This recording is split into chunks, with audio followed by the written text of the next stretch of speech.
Would you look at that? I should probably make a little video to celebrate. If you've been on this channel a while, you'll notice that probably my biggest rated videos is when I did dub comparisons of popular anime. Well, there is a website out there called My Anime List, which is all dedicated to archiving anime that people love. And well, I figured, why not? Let's have a little fun with this and try to maybe take a riff on Joey the Anime Man by roasting my tastes. Well, not really roasting, more like just kind of going over my tastes. So before we go into my list, just a few things to keep in mind.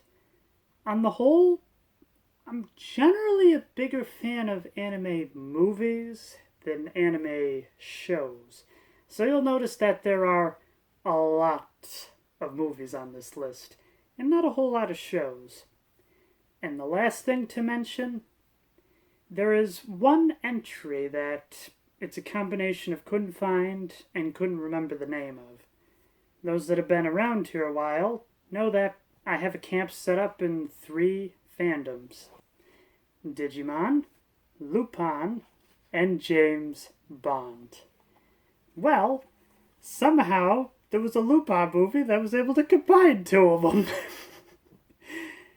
Still, I guess I'm waiting for them to somehow combine Digimon into it, but I don't think the world is ready for that much awesomeness.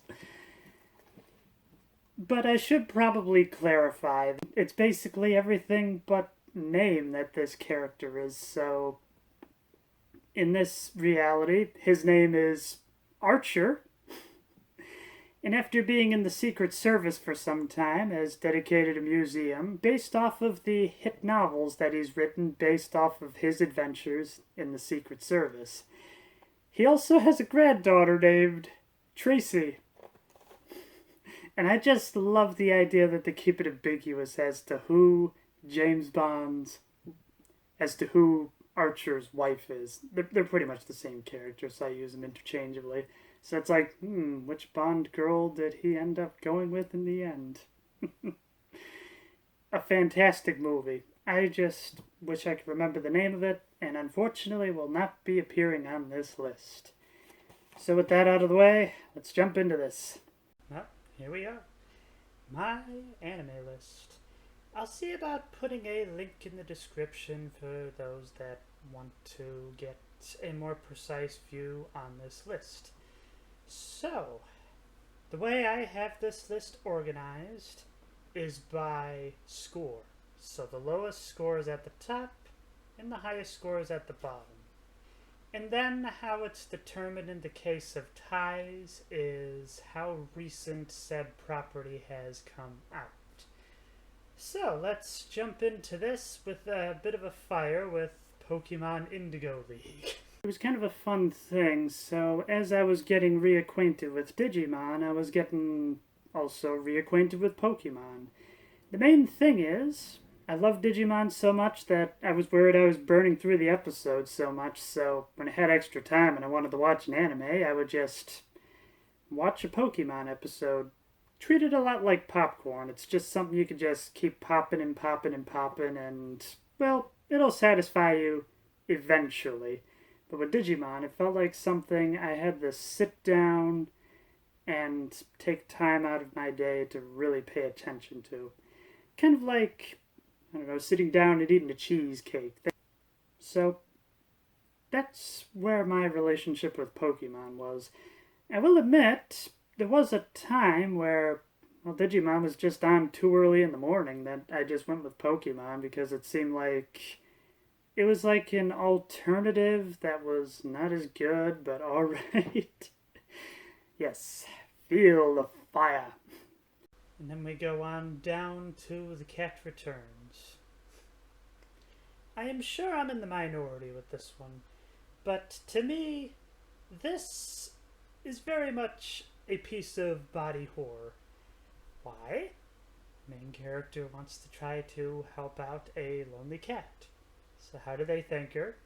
they abduct her, force her body to change into something she wants no part of, and, well, she has to escape within a certain amount of time, otherwise she's going to be stuck in this world forever. And, it just hits too close to home, not only with this theme of having a body changing in a way that you just absolutely hate, but the idea that everybody's just like, yeah, you'll get used to it. This is the way it's supposed to be. You're happy, aren't you? No. So, I mean, like, I was so happy that the Baron was there. In fact, I found it absolutely terrifying as our main character is just kind of like, Baron, help me, they're going to take me away. And would you know, the moment he steps away to make some tea, they take her. But I'm just thankful he was able to help her in the first place. But for a lot of people, this is a fun adventure. For me, the movie was just absolutely terrifying. I was on the edge of my seat going, come on, get out of there. You've only got 10 minutes left. Fruits basket.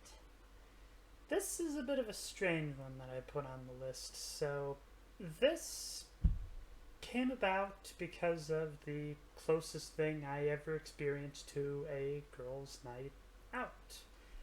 Get together with a group of friends. We went out for some Chinese, and afterwards they wanted to introduce me to Fruits Basket and another anime that is on this list. So you'll notice that there's only one episode I watched.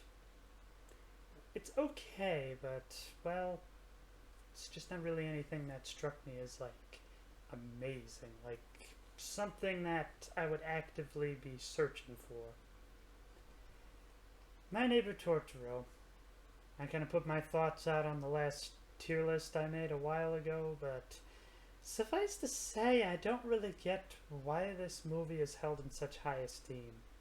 But the one thing I can agree with when it comes to the Disney dub or the 20th Century Fox release, I think the 20th Century Fox release is better. Maybe just by a little bit, but that is my preference if ever I want to watch this movie.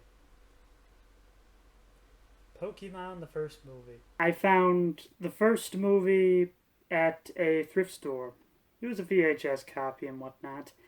And it was rather fascinating that when I picked up all 3 movies in this special edition steel box, that there was actually a fair bit missing from that VHS copy to this Blu-ray copy.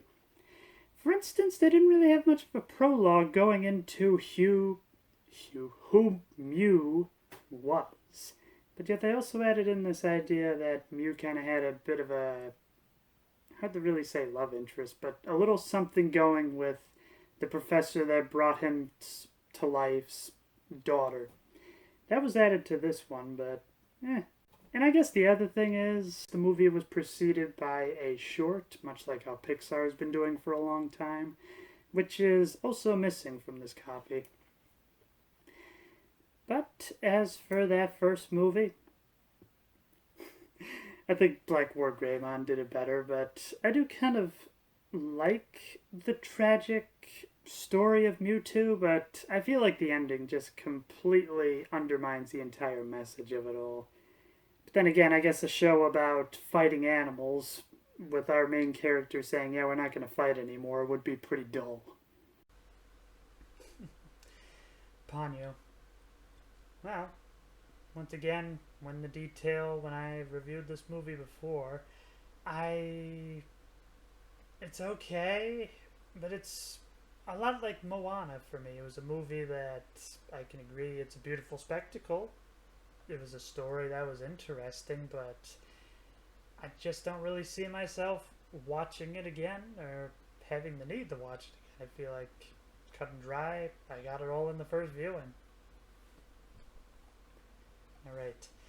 And, well, this is Digimon Pride Month, so I figure gotta talk about some Digimon on this list. So, Digimon Fusion.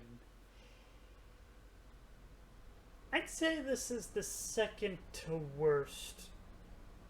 Well, when it comes to, like, the bottom of the barrel, when it comes to Digimon seasons, it's either this one or another one that's coming up later in the list. It's just kind of annoying how it really takes a while for the story to get going, and I mean, like the first episode, fantastic. And there's just a whole lot that happens. Last two episodes, fantastic story. And then part two of Digimon Fusion kicks it up a notch, and it's like, okay, there's actually a story now. These characters are characters. I'm very curious. But as for that first half, it's like, looks fine for a Saturday morning cartoon, as well, it feels very much like a Monster of the Week. It's all about getting those code crowns. Everybody's just kind of shifting back and forth on who gets them and whatnot, and just there are good moments. Like the final battle is epic, but there is a lot of dedication to get there. Unlike the other seasons, when you can tell pretty quickly after the first few episodes that this is something you're interested in. And the Digimon Adventure reboot. It's like the opposite of Fusion, where, well, I mean, this starts out great, and then there's just a whole bunch of random filler in the middle, and it's just kind of like, okay, how did we get to these awesome battles, as well as trying to defeat the great evil of Millenniumon, to having a rap battle between Volcamon and Edamon, and then Togemon digivolves to mariachi band version and does a little dance to get people on there.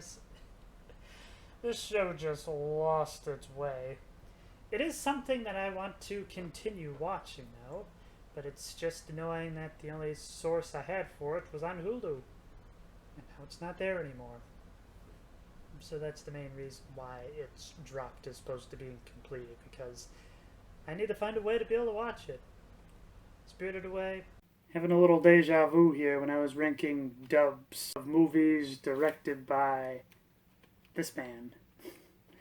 Once again, I'm sure I'm going to pronounce his name wrong, so I figure this has more dignity to it. It's not that this is a bad movie. I could agree. It's a good movie.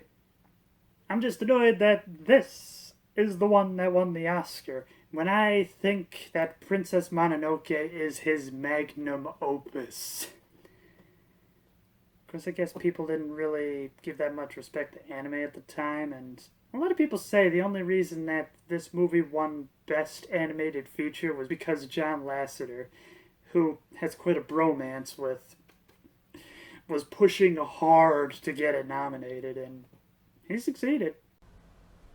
It just annoys me that this was the movie that got the Oscar. Well, I feel like Princess Mononoke is that director's magnum opus. The third movie, it's good. Digimon Frontier. Well, if you saw my lengthy review, which I gotta tell you, I was very energetic to get started on it, but then after like trying to review the first 10 episodes, it just became one giant chore, and I'm not really sure if that came through in the review. But as for this season, it's so annoying because I'm having a very fun time with it until the defeat of Cherubimon. And then it is just one giant slog until the final battle. It's so annoying because there's so many things that this season does right. But my biggest gripe is that entire arc with Crusadamon and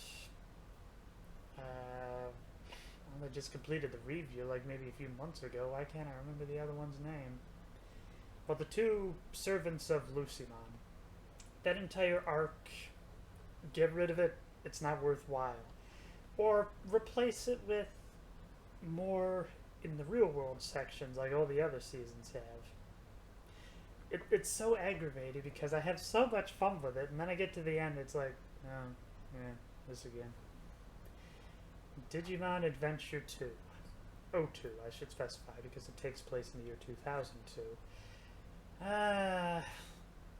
This is definitely the season I would go on record as saying is the worst. It's kind of tied between Fusion and O2 in all honesty, but with Fusion, it just feels like it just wasn't well planned. O2, it's once again very aggravating because much like Frontier, I just see so much potential, and a good chunk of it is unfortunately squandered after the Digimon Emperor is defeated. But I will admit, I mean, the tragedy of Black Lord Greymon, Oikawa, the idea of kind of adding lore that once the digital world was reborn, even Jedi comes back as Obi-Wan Kenobi. But I feel like I'm getting into spoiler territory. Your name. This movie very much speaks to a very specific time in my life. The main reason I picked it up is because I wanted to live vicariously through a character that one day woke up as a woman. That's what drew me into this movie. It was the main attraction. And after several years of just kind of doing a lot of soul searching, it makes sense. This is a little bit of like a cringy time in my life, much like how some people would look back at Sugar Ray and be like, oh, I used to like him. This is kind of that for me as well. But it is more than just a gender swap story, which younger me at the time was a little on board for, but also kind of disappointed by, as I wanted to explore more the gender angle rather than, well, the idea of trying to use said power to be able to help people. But, I mean, aside from that kind of cringy looking past at myself motif that this movie has, I think it's pretty good. But there are just a few other anime movies that I would rather watch instead. I'm just going to be pretty quick when it comes to these Digimon Tri entries because I did whole reviews of these before. But suffice to say, I feel like Lost is a pretty weak entry in the series. And here we are, the second anime that I watched on that girl's night out. Madoka Magica. One of the members was just insanely obsessed with this show, and they wanted to show it to me. I hope that this is the right one. It's hard to say. I don't really remember the name exactly. The only thing I remember is, well, it's an old anime. The scene where Mommy dies, that was the last thing I remember watching. It's one of those things I'm like, wow, magical girl anime that gets insanely dark. This is interesting. Just never really had much of a inkling to go back and watch it again. And probably the other thing I want to add on here as well was other anime that I remember another group of friends wanted to show me. It was like basketball themed. So many people were just like, yeah, this one anime, like everybody loves. I was about like maybe an episode and a half in where I'm just like, I don't care. This isn't striking me. Cowboy Beebop. So as you may have wagered, I'm actually wearing a shirt based off of this anime. So you might assume that this is a favorite of mine. Well, it's a good series, but, well, kind of the main reason I have this shirt is because I want to show that I have a bit of a love for this medium. And this is a show I like. I wouldn't necessarily say it's my favorite. It's by far from the worst, but there are a few other entries on this list that you'll find I consider better. Once again, personal preference. Now those I would love to get t-shirts of. Howl's Moving Castle. If I didn't know any better, I mean, just kind of going off the basic premise, this seems like a story that would be part of the, like, steamy romance collection. The idea that, like, this objectively hot guy is saving a girl from all these issues and whatnot. I do enjoy the film, it's just, it's kind of hard to follow the lore of it. which is weird because, as you'll see later in the list, I love shows that can be absolutely bizarre, but yet there has to be some semblance to it, or maybe just have something to make you think. But with this one, it's just kind of like, so this goes there, and then this goes there, and then it goes there. I don't get it. Sailor Moon. This is just kind of one of those things where whenever everybody talks about something, either it's overrated beyond belief or people are talking about it, but they don't really understand it. That's very much how I feel about, say, the board game Parcheesi. I feel like it's a board game that a lot of people name, a lot of people talk about, but I'm not really sure if a lot of people have played it. And in all honesty, I'm just trying to think about how many people actually did watch Sailor Moon, because everybody's just like, oh, this is the creator of the magical girl genre, it was a groundbreaker, all this other stuff. And, yeah, there are a few other people that kind of talk about all the lesbian undertones and whatnot, and, well, definitely overtones. Maybe someday I'll be able to get to Season 3, as well as maybe even get to some of the trans overtones in Season 5. Actually, wait, that'd be more of an undertone, I believe. It's confusing, but regardless. The main thing I just found so interesting is, I mean, it's a magical girl show. You'd think it'd be, like, very light, very poppy, all about, like, ooh, girls, don't you want to grow up to be a woman so that way you could be a fully realized you? This show gets dark.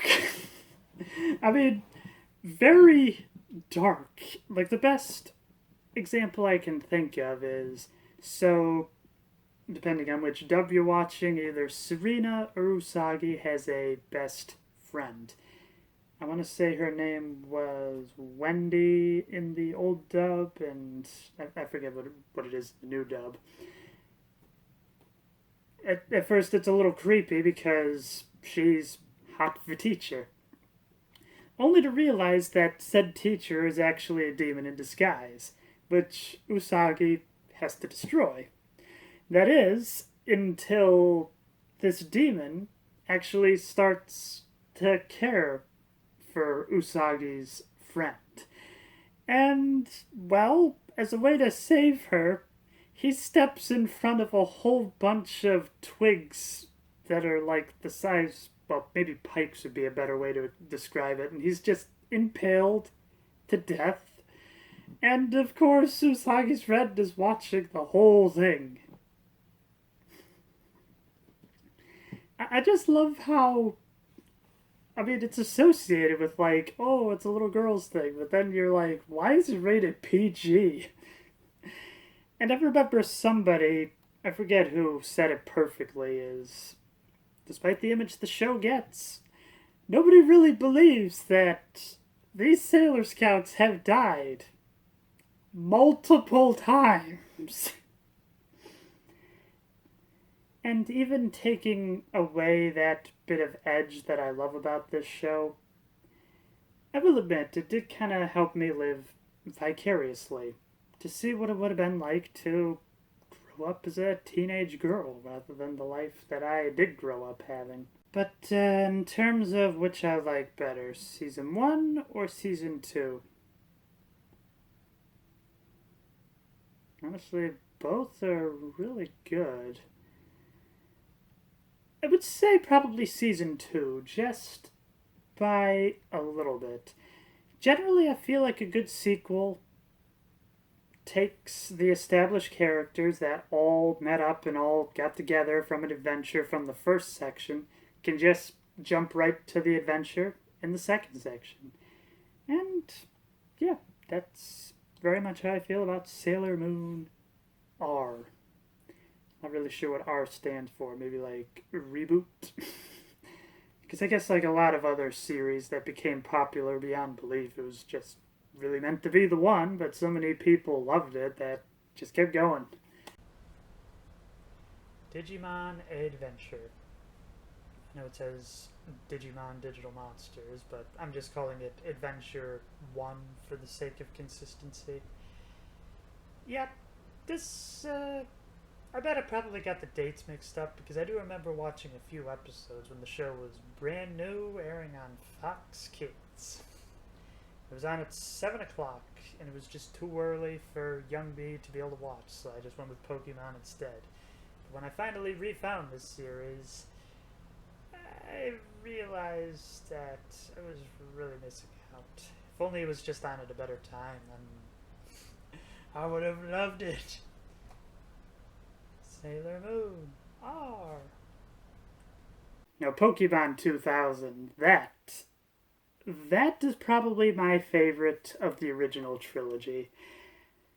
Which is rather fascinating because I really don't know much about the Johto region, I want to say. Which I think that's where both of these movies come from.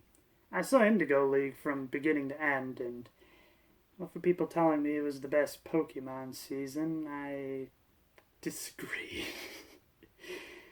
Either that or maybe that's as good as it gets. Or I've just been spoiled by Digimon too much. To again, feel the fire. But yeah, Pokemon 2000. I loved it. Nadia, the Secret of Blue Water. I guess I'm a multifaceted person. In addition to so many things that I've listed that I love, I'm also a big fan of classic literature. And the first, shall we say, grown-up book I read, which didn't have any pictures that wasn't required for school, was 20,000 Leagues Under the Sea. I absolutely loved the book. So when I realized that there was a film adaptation of it, I'm just like, oh man, that's going to be awesome. But as I'm watching it, I'm like, okay, they're taking quite a few liberties. Oh, that scene's from the book. I wonder what... Oh. That's it. Suffice to say, I was rather disappointed by this movie. I mean, I knew the idea that a one-to-one translation of the book to movie was going to be kind of dull, as it was really more just kind of the exploration of the ocean. And I don't know, I mean, the book was able to keep it captivating. I'd wager the movie could have done the same.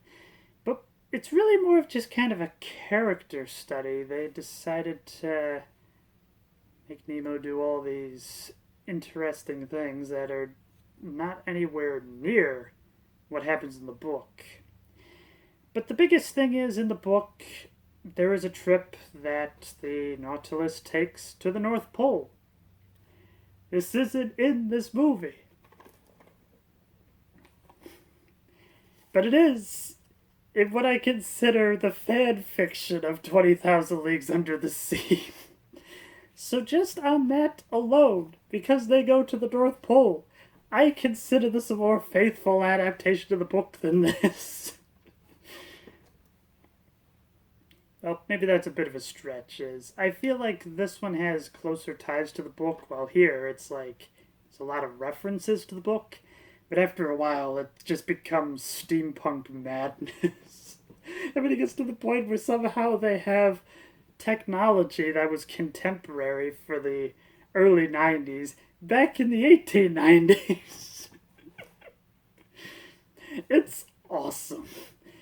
If you don't sit through that awful beach arc, it is just so obvious that the show was given an extra season, and it's like, well, we already told the entire story. What are we going to add in here? Oh, I know, let's add in a beach arc. If you ever watch this series, please do yourself a favor, skip that beach arc. I watched through the whole thing, and aside from the idea that they sell the romance a lot more in that arc, there isn't really anything to miss. But other than that, fantastic. And maybe one of these days I will also look into Neon Genesis Evangelion, because a lot of people tell me that this show is very much a blueprint for what was later realized in that show. But yeah, not one a lot of people talk about, which is quite a pity because it's fantastic. And I'm also probably in the minority here, but I think even the earlier dub of the show is fantastic as well.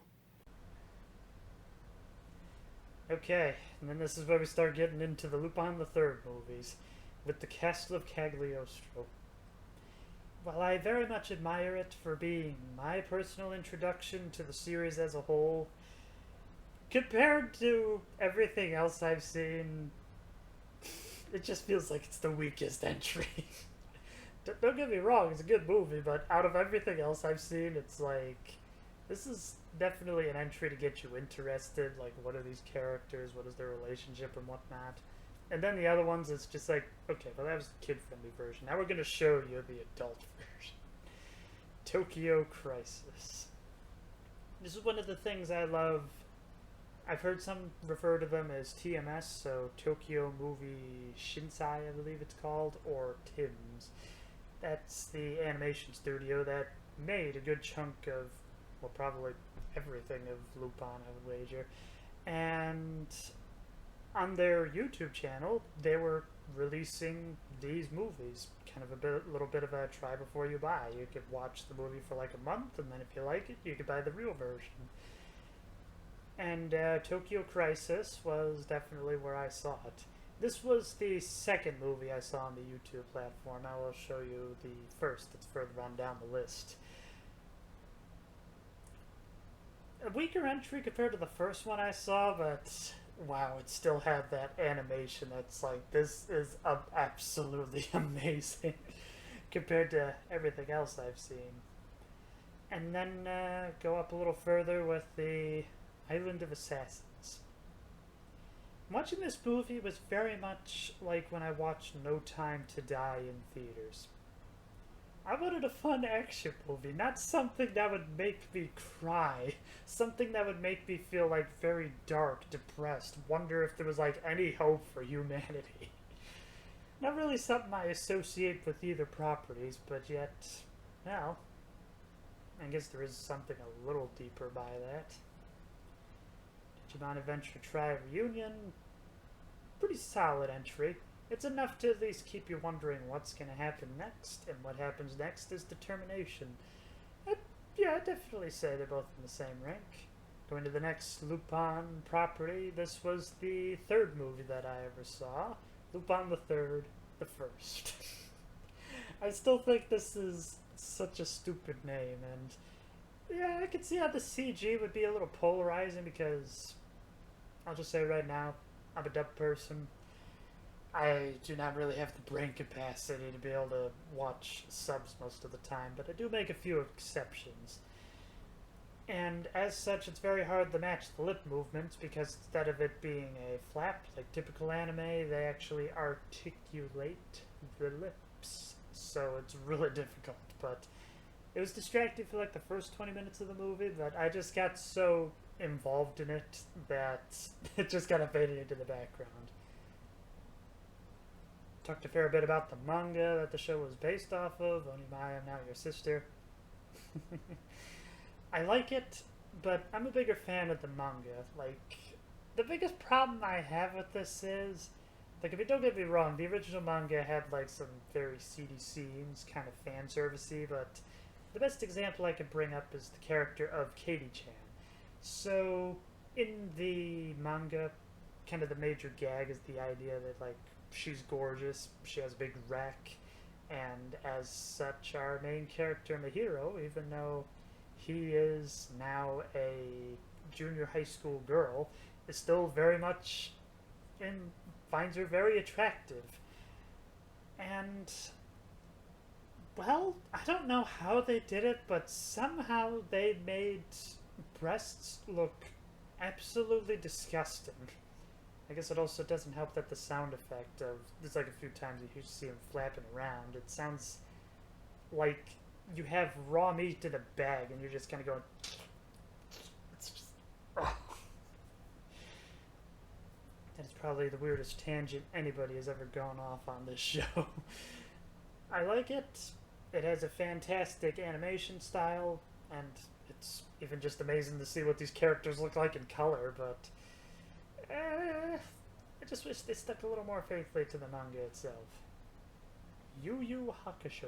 So you may see that I have this one on hold. The main reason for that is because a friend and I had been watching through all the episodes. However, they've been pretty busy as of late, so I've been unable to do so. But hopefully the time will open up that I can actually finish this. And, yeah. I know, it's like, what? You mean a girl loves shonen? I mean, I figure people can love what they love. This is a very interesting show. I love the premise. It's not really anything that I've ever seen before, and as much as I hate to admit it, that first episode where Yusuke is wondering if he wants to come back from the dead, very relatable for where I was at that time in my life. But I guess just for fun, favorite character, gotta be Kuwabara. What can I say? Whenever there's usually a big buff character, that's all they are. They're just buff. But the idea that not only does he have brains, but he has heart. It's just not something I've ever really seen before. The closest I can maybe think about is Beast from the X-Men. The idea that, like, he's super strong, but yet his strength lies in the brain rather than brute force. And I would say Kuwabara's strength lies in the heart. And yeah, this friend and I, whenever we watch the show, we always kind of joke saying, you know what, Kuwabara and Yusuke should just get together already. I hope to be able to finish it someday. Especially with so many people talking about this tournament arc that is basically just kind of started a whole new arc in the anime genre. I liked it. I want to finish it sometime. Porco Rosso. In my opinion, probably one of the most underrated studio, well, however you're supposed to pronounce it, movies made. I put it up there with, like, The Great Mouse Detective made by Disney. It's a fantastic movie. It has all the elements. It's just not really as well understood as the rest. Dirty Pair. I realized in watching this show that I am a huge fan of the girls with guns genre. One of these days I need to see Gunsmith Cats, Desert Rose, and probably the cream of the crop, Black Lagoon. Yeah, when people say waifu. What can I say? There's just something like intrinsically attractive about a woman that could beat my own butt like a drum. I will admit how I found Dirty Pair. Well, there's one very famous episode where there is a trans character that is very well represented. But outside of that, I just love how just off the wall insane this is, because not only do we have beautiful women that are proficient in firearms, but they also have a pet bear. The show is just awesome, and if I could find a more consistent source for the show, I would watch the whole thing. I did hear that there was a dub in the works, so if that gets released on Blu-ray and DVD, buy it. Whisper of the Heart. Quite a tragedy that the director that directed this movie died shortly after completing it. Now, when I say, like, Porco Rosso flies under the radar, I feel like Whisper of the Heart is far lower than that. Like, this is just not really a movie that people talk about, which is a real shame, as there's something very comforting and just wholesome about it. I just don't know how else to describe it, and I can also say it gave me a much bigger appreciation of John Denver. If you know, you know. And here's another fun fact for you. So if you ever listen to Lo-Fi Beats to Study To, the thumbnail comes from this movie. Once you see that scene, you'll never be able to look at that picture again. Digimon Davis Squad. Well, in my personal ranking, I would just kind of flip these around. So, personally, Data Squad is my personal favorite Digimon season. And Tamers, very good. But I could definitely say this is something I need to be in the right headspace for, is, wow, how dark it gets can sometimes leave me with some nightmares. Go back to some more Lupin III with Lupin III Part II, commonly known as the Red Jacket series. Much like how with James Bond, every so often they get a new actor. With the Lupin series, they change jacket colors. So first you got green, red, pink, and I think blue is the most modern one. Once again, if I could find a more steady source for it, I'd watch it. And on top of that, it's kind of annoying that only like 68 episodes, I believe, have ever been dubbed to this. But where's Tony Oliver and Richard Epcar? Come on, where's the rest of the series? I mean, you were even able to dub Part 1, which so many people thought there wasn't an audience for, but no, there is. And maybe a controversial opinion, but if you know German, Lupin III Part 1 in German, it's nice. Just from the few clips, I'm like, oh, this is great. Lupin III, The Legend of the Gold of Babylon. I feel like you probably could have shortened the title a little more, but yeah, this movie, it's really good. I guess that's about all I have to say about it. And hey, if the rest of the Pink Jacket series is like this, perhaps I might give it a watch. So this is technically the third Digimon movie. I wasn't really sure what the original title of the first two were, and well, the main reason I put this one down is because in actually seeing this movie properly dubbed for the first time, wow, I had no idea how much it got butchered in the original Digimon the movie. And there is a lot to really think about. There's just a lot, and I love it. I find it weird it's split up into two sections, both here as well as on the Blu-ray, but very good. Confession? I would probably say like Confession or what you'll see later on, Future, are probably my personal favorite of the Tri series. Confession because I just love how emotionally vested I am in these characters. And for Coexistence, it's also pretty good. Not really sure what really sticks out of my mind about it, but yeah, good. This one was also part of the Tim's YouTube channel, Goodbye Partner. Kind of proving to me that the Lupin brand is still alive and strong, because most of the other movies I saw to that point came out in the 90s that were just gorgeously animated, and I just love the story. While this one, the animation I feel like is a little lacking, but it definitely makes up for it in the story department. Also very relatable, as one of the major themes here is about AI takeover. Weathering with You. I guess after a while this one must have just been donated from a library because of all the stickers on it and whatnot. Same director as Your Name, but in all honesty, I think this is a much better movie. I will admit I don't necessarily understand why it's rated PG-13 while Your Name was able to get away with PG. But, yeah. I don't know what it is. It just kind of had a message that resonated with me a little bit more, and I liked the idea that it was a bit more harsher, a bit more extreme, but yet not as dark as Grave of the Fireflies. Princess Mononoke, like I said, I think this is the director's magnum opus. It's just not my personal favorite.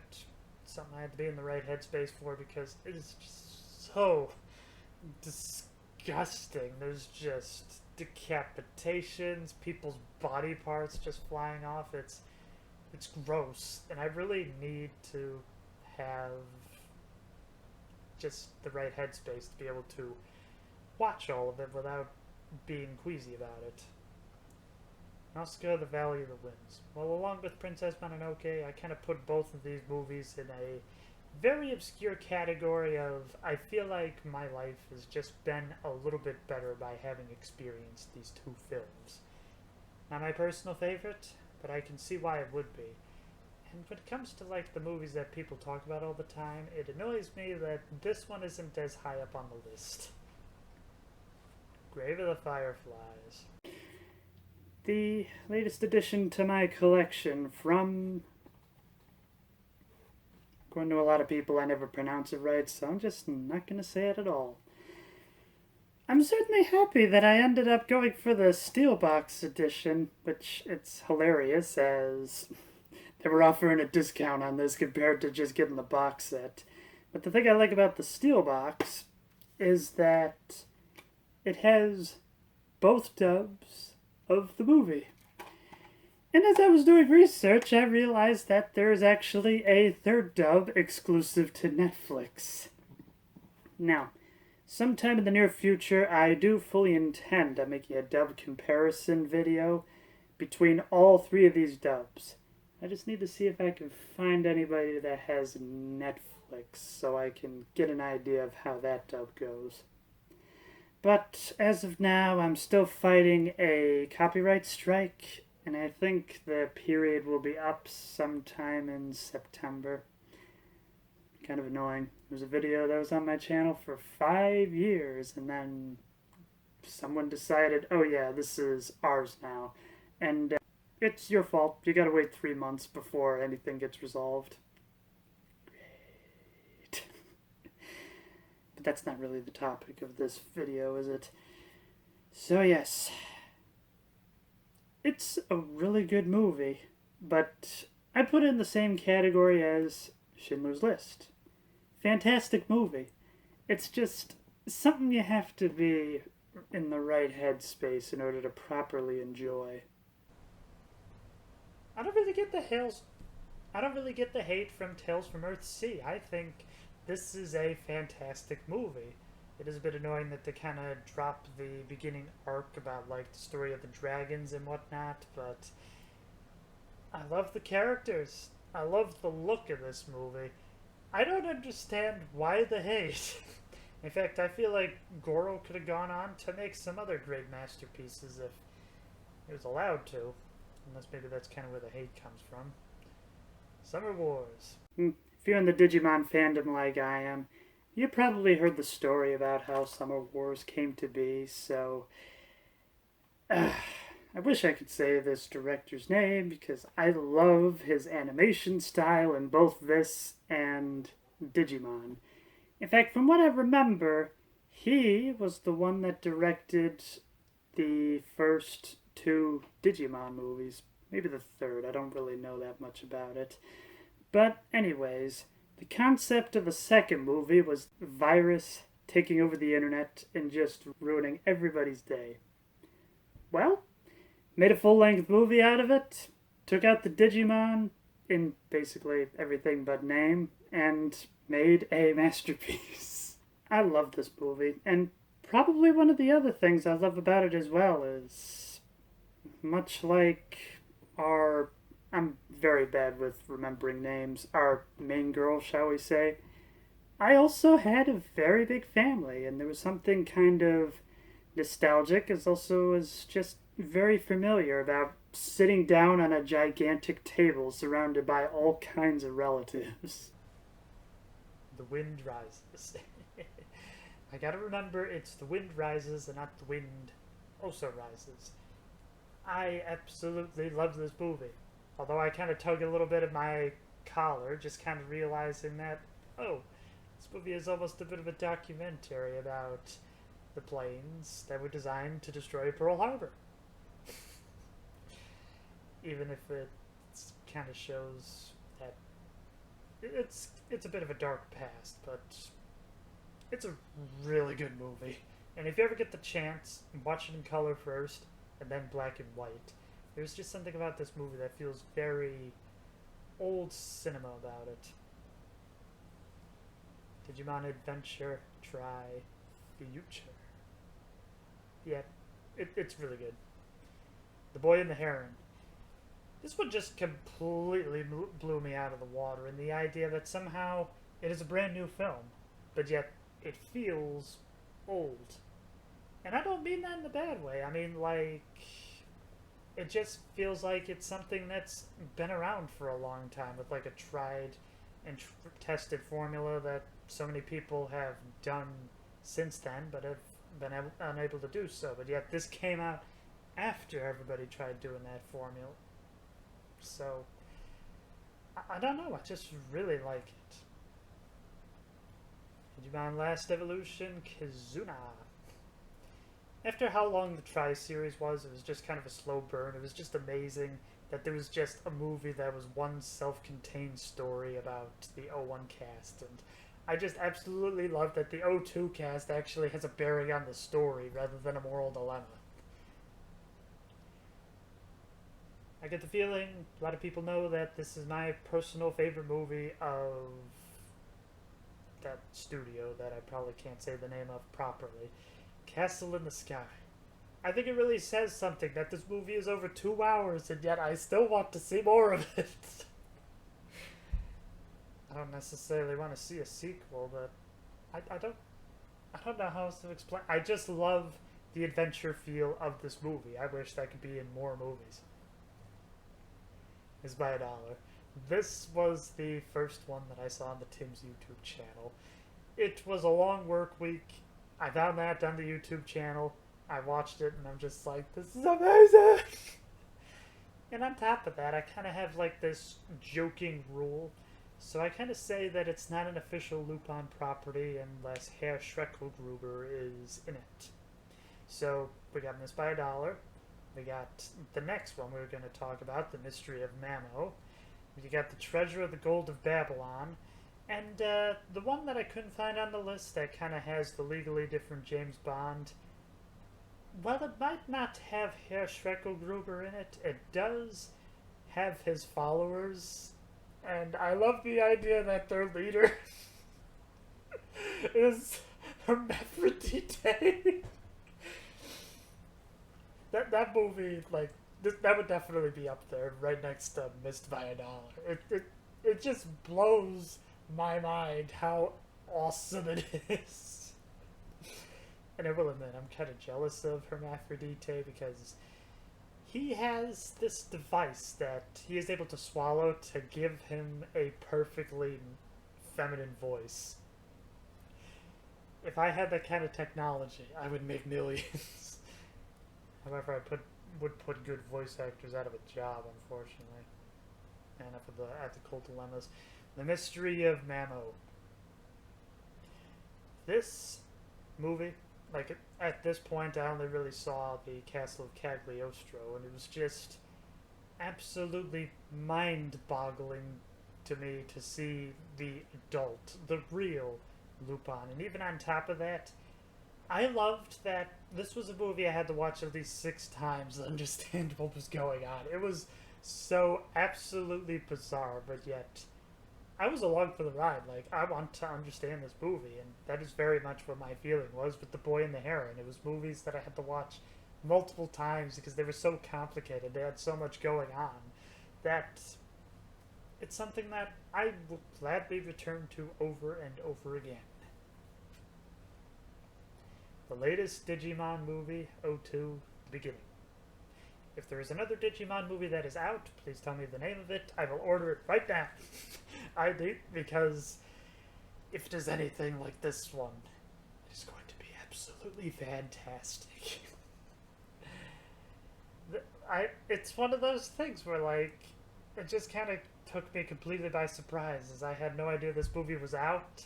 And there was just this one character that's like, oh, you know, this guy's basically the definition of an edgelord. I hate him. And then as you go more and more into the story, it's like, wow, I am this character. I just love how insanely dark it gets. It is an amazing character study, and well, a very relatable character study, unfortunately. And, well, I just love how dark it gets. It kind of reminds me of Majora's Mask in that ways. And the idea that, like, I just don't know how to describe it. I love this movie. And unlike most of the other Digimon movies, I will gladly watch this again. If anybody has never seen this, I'll be like, I'll bring it over, we can watch it right now.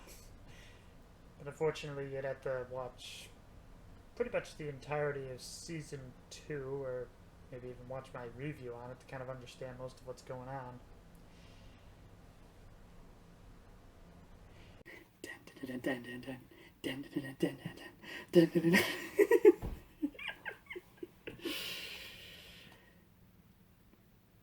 I love it. I mean, I know it's probably not fair considering I'm only 2 episodes into the 12 episode season so far, but oh my gosh, this is amazing. I would wager a lot of people are talking about this newish movie that came out called K-Pop Demon Hunters. This is what that did for so many people. It's all of a sudden an animated feature that has something that's similar, but yet something that we've never seen before. It is an artistic masterpiece with story that is very gripping yet relatable. It's nice to actually see something new rather than a sequel that is good. And wow. I definitely agree with this little quote right here. This show is fantastic, although I'm still trying to figure out why exactly it's rated TVMA. I mean, it definitely goes into some darker territory, but, well, when it came to other shows I saw, they were like TVMA, like Moral Oral, Drawn Together, Aqua Teen Hunger Force, perhaps even Rick and Morty if that was rated MA. I would go into some very dark and at times very disgusting imagery. Here it's definitely dark, but I'm not really sure if it really gets all that gory or anything. But, yeah, it just seemed like it was too perfect because this was recommended to me by a good friend. And, wouldn't you know, his name is Dan. So Dan recommended me DandaDan. Yeah, when I finish this show, perhaps I should make like a bit of a review, or, well, I don't know. Would anybody be interested in a vlog? I would have to record a whole bunch of episodes as I'm watching it and then upload it after this copyright strike happens, but would you be interested? And just one last thing to mention about this show. So, the title itself. At first I kind of figured that was going to be the name of our main character, but no. However, I do have a personal theory as to where the title comes from. In the Digimon Tri series, the character of Mako is described as coming from a southern region of Japan. And I guess in this region, a popular greeting is DandaDan. Which I kind of wonder if maybe that's a bit of a reference here, as it's almost kind of like an introduction to the supernatural and aliens. That's my theory, anyways. That is my anime list. I'd be very curious to hear what yours is. Where am I right? Where am I wrong? What anime do you love? What anime do you hate? And what anime would you just kind of put up there as like something you'd watch on a Sunday because there's absolutely nothing else going on? Until next time. I was about to say maybe I should just say keep having fun in Japanese, but I don't know that much of the language. Maybe I should just say, no, that's how you say thank you. How do you say goodbye in Japanese? I'll just stick with the usual salutation. Till next time, keep having fun.